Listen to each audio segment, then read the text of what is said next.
Yeah, some more things. I mean, as we keep moving to the right here, we've added some other features, such as monitor gain bypass. So a lot of people like to do analog summing. And so right now, if you're in a normal mode, this is your monitor level. So actually, I'm in fixed right now.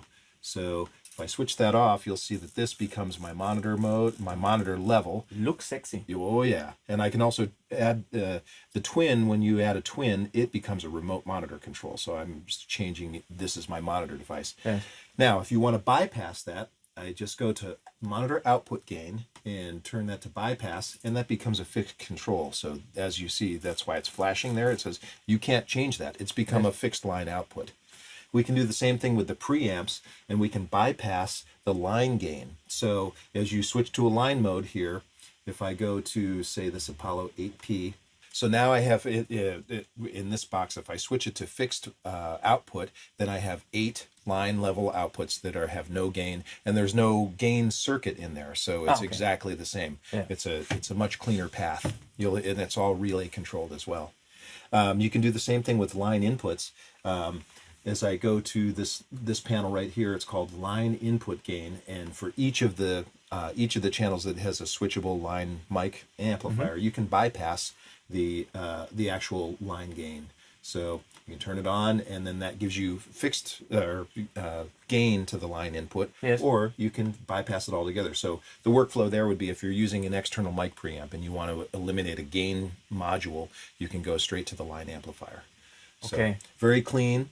We've also redesigned the headphone circuit altogether. So now these are digitally controlled analog outputs, and so they're much cleaner, and there's more dynamic range on the whole circuit. So it's very cool. All updated to user requests, and to give us even better specs than the original Apollo. So we're very proud of that.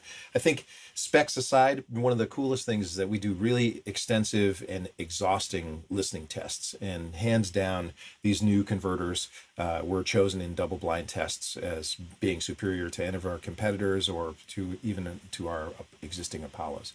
So that's a really cool thing for us. The other thing to mention is the connectivity between these devices. These are all connected to a Thunderbolt-equipped Mac through a single Thunderbolt cable. So through that cable, we're able to pass PCIe audio, DSP code for the mixer. So we aggregate everything together in a single mixer. And we do a star clocking configuration, which is really significant because you're sending the clock down a single cable, but it's not a regenerated clock at each interface. It's a star clock. So every clock edge is lined up to the exact same picosecond. It's a very, very clean way of distributing the clock. Is it just Thunderbolt now? No other connections? Well, funny you should mention that. We are also introducing an Apollo Firewire, which is a silver-faced Apollo with the Thunderbolt card removed. It's been price reduced, and that will support our Firewire customers, legacy Mac users, Windows users.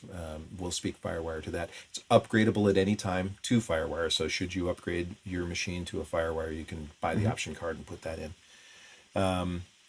So also I should mention that the next generation Apollos are also mix and match with the existing silver-faced Apollos. So if you have a Thunderbolt option card in your silver Apollo, they can easily be matched, mixed with this.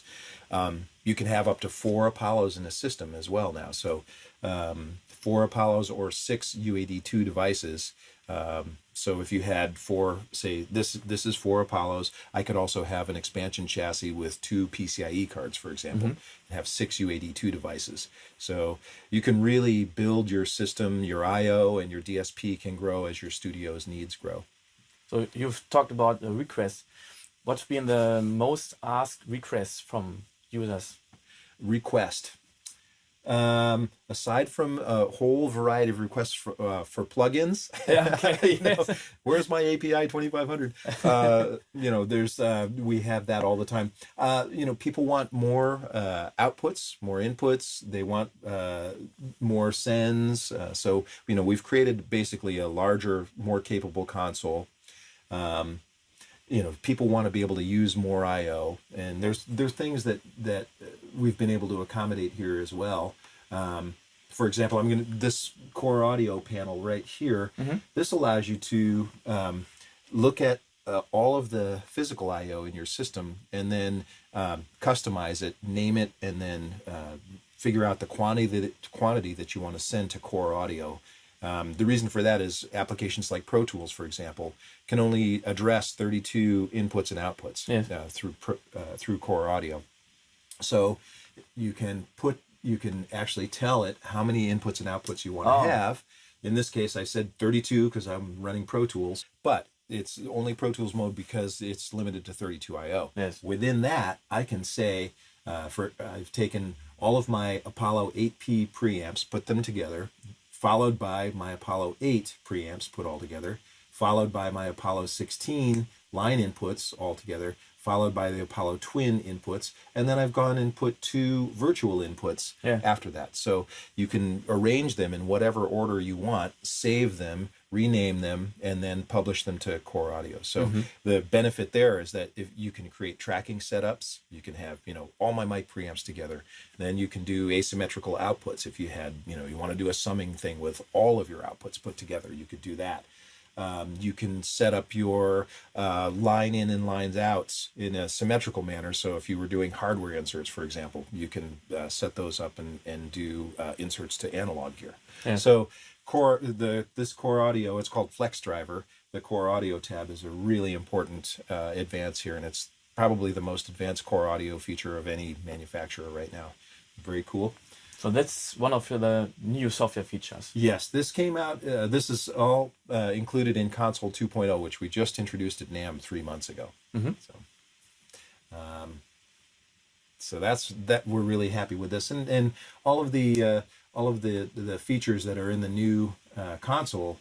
Now we have the foundation to build in there. So here's your Q bus count, here's your function switch, your alt monitors, things like that are built into this and are completely addressable from the software.